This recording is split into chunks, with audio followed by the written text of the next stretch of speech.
Halo sahabat SMK, selamat datang di media pembelajaran interaktif informatika. Materi kita pada pertemuan kali ini membahas tentang dampak sosial informatika. Terbagi ke dalam beberapa submateri sebagai berikut. Yang pertama, pengertian teknologi informasi dan komunikasi menurut para ahli. Yang kedua, fungsi teknik informatika dan komputer.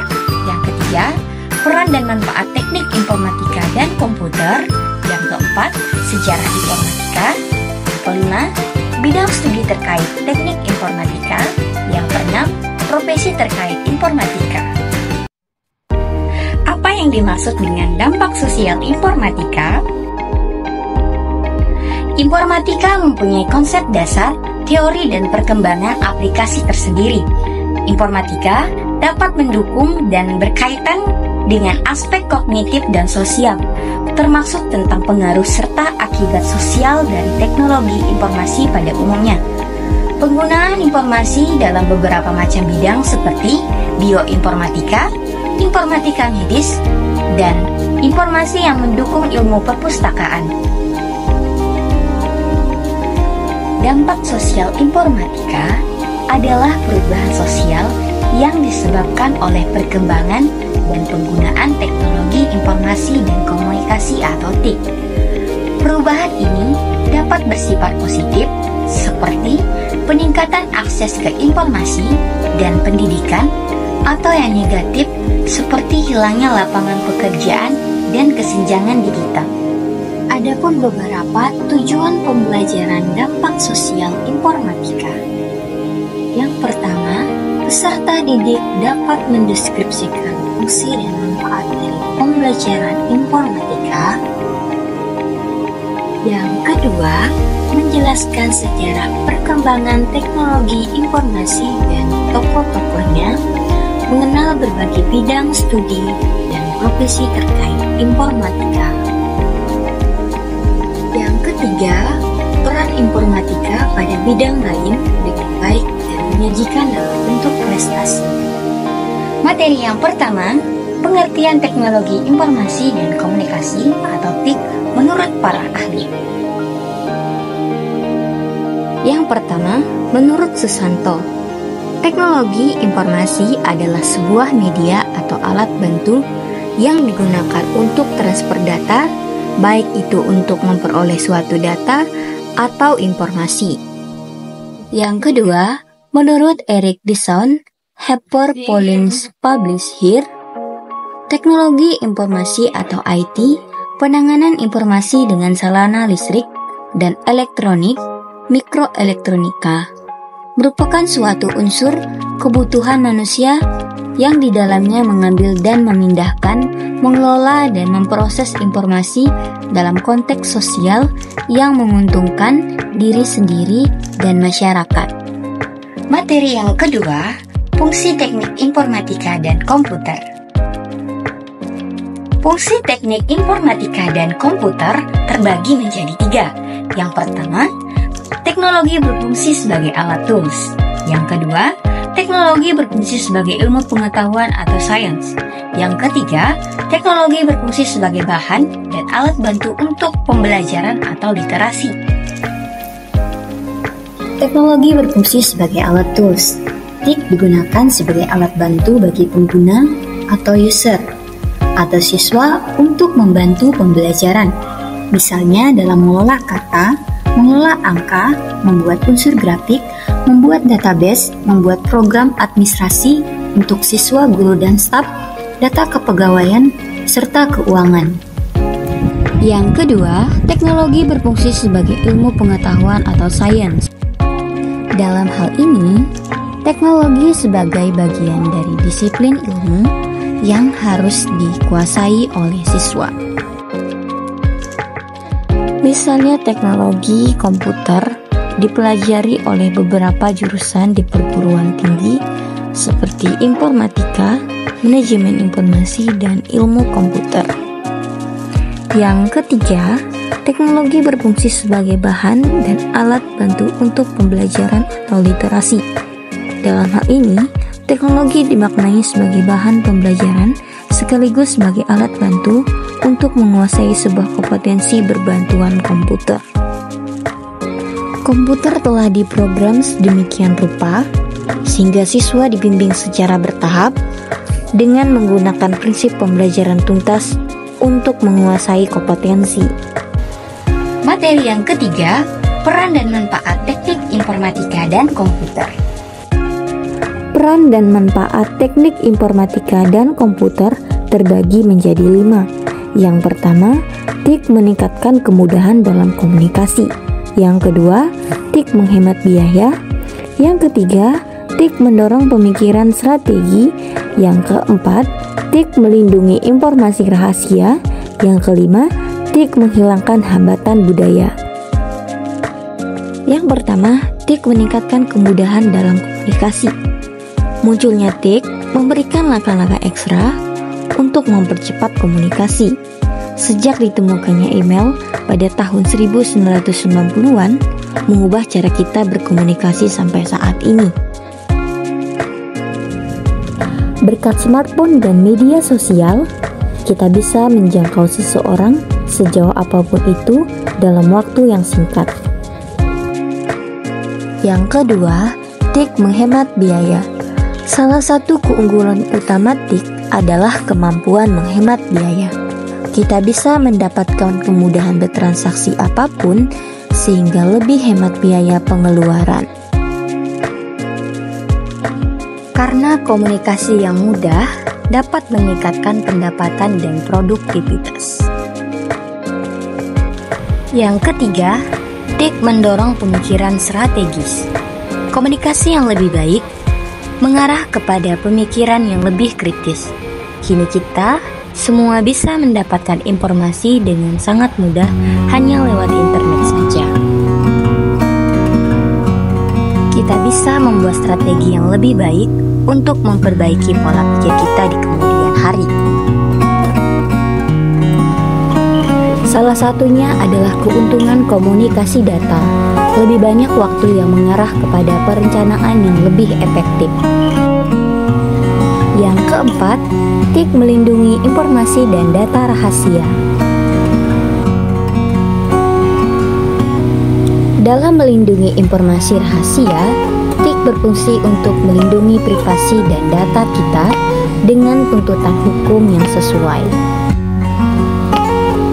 TIK dapat membuat kita lebih mudah menjaga berkas dan data penting yang mungkin tidak bisa disimpan di tempat sembarang. Yang kelima, TIK menghilangkan hambatan budaya. Siapapun dan dimanapun bisa memanfaatkan TIK dalam kehidupan sehari-hari. Hal yang baik tentang dunia, TIK adalah kecerdasan buatan dengan desain sistem operasi sebagai macam fiturnya yang bisa digunakan siapapun tanpa pandang etnis, warna kulit, agama, golongan, dan lain-lain. Materi yang keempat, sejarah informatika. Sejak manusia pertama ada di muka bumi, manusia selalu berusaha untuk mengkomunikasikan segala sesuatu yang ada di sekitar dengan berbagai cara.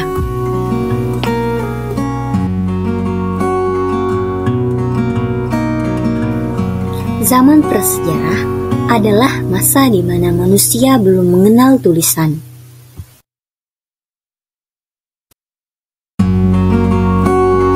Pada masa itu, manusia berkomunikasi dengan bahasa isyarat dan bahasa lisan yang masih sangat sederhana. Manusia saat itu juga mempunyai tradisi membuat lukisan-lukisan di dinding gua. Pada tahun 300 Masehi, bangsa Sumeria telah mengenal tulisan dalam bentuk simbol-simbol yang dinamakan piktografi.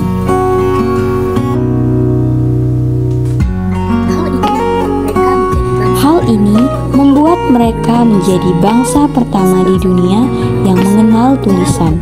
Semenjak bangsa-bangsa di dunia mengenal tulisan, cara berkomunikasi manusia semakin mengalami kemajuan. Sedangkan pada zaman modern, perkembangan informatika mengalami kemajuan yang sangat pesat. Diawali dengan penemuan telegram oleh Samuel Thomas Bond Sommering pada tahun 1909. Lalu muncul penemuan baru yaitu telepon oleh Alexander Graham Bell pada tahun 1879.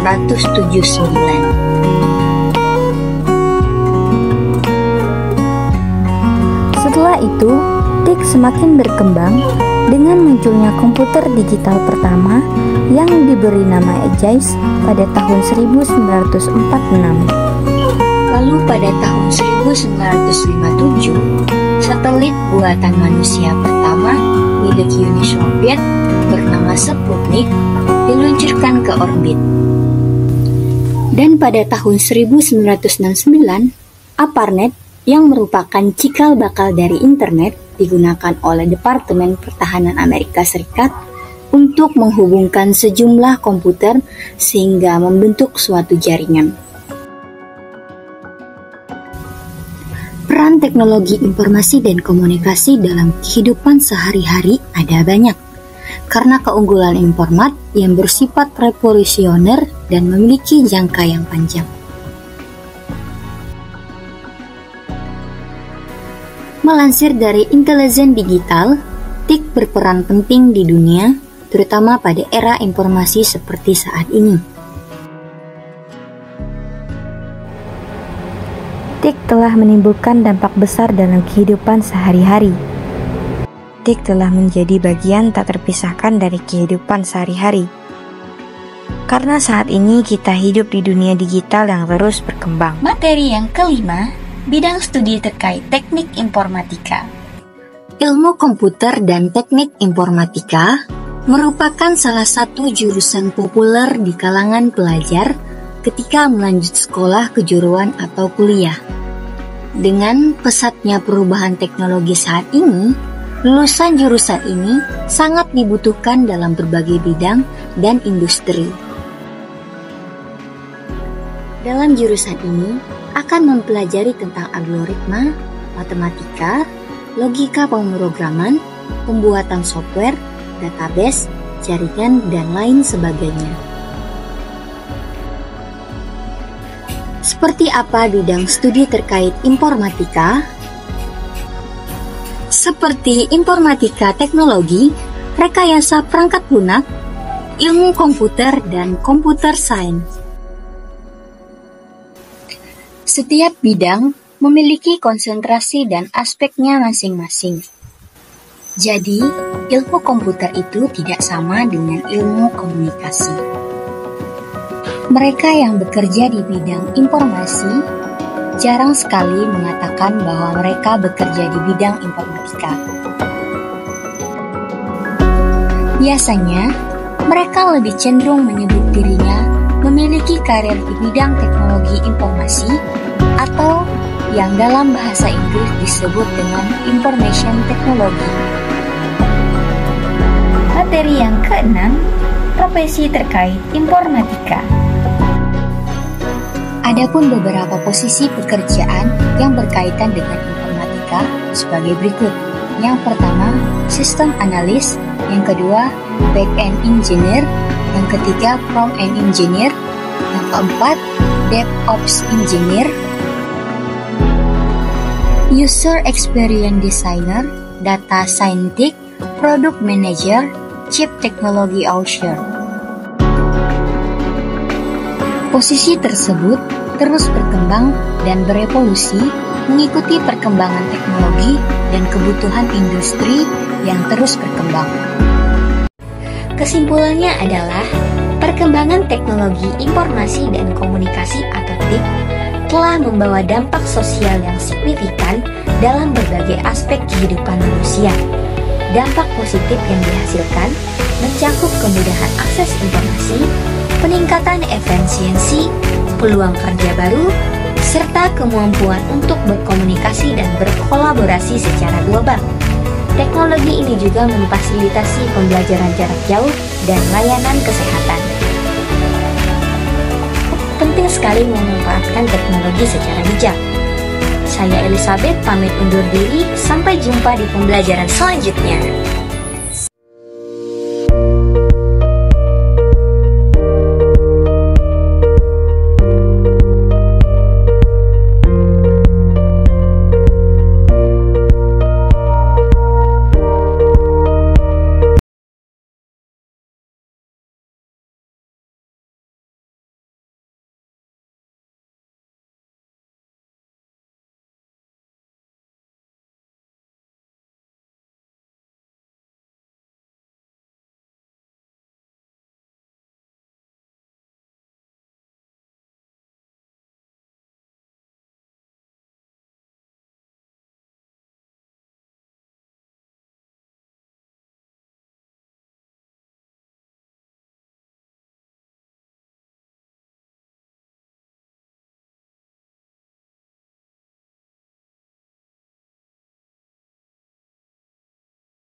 Materi yang keempat, sejarah informatika.